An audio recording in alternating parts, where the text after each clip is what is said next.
আমি এই read out করবো, এটা রিড আউট করার পরে আপনার সিদ্ধান্তগুলো জানতে পারবেন। আজ শনিবার 20 মে 2000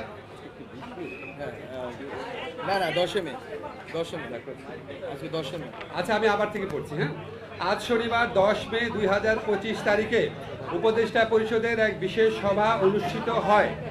সভায় আন্তর্জাতিক অপরাধ ট্রাইব্যুনাল আইনের সংশোধনী অনুমোদিত হয়েছে। সংশোধনী অনুযায়ী আন্তর্জাতিক অপরাধ ট্রাইব্যুনাল কোনো রাজনৈতিক দল, তার অঙ্গ সংগঠন বা সমর্থক গোষ্ঠীকে শাস্তি দিতে পারবে।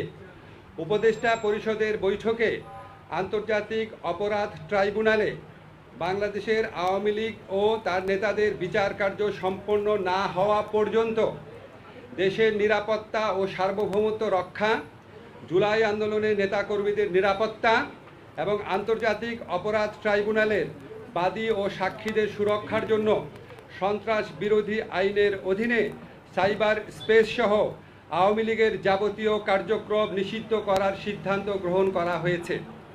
এ বিষয়ে প্রয়োজনীয় পরিপত্র পরবর্তী কর্মদিবসে জারি করা হবে। এর পাশাপাশি আজকের উপদেষ্টা পরিষদের বৈঠকে জুলাই ঘোষণাপত্র আগামী 30 কার্যদিবসের মধ্যে চূড়ান্ত করে প্রকাশ করার সিদ্ধান্ত গৃহীত হয়েছে। ধন্যবাদ।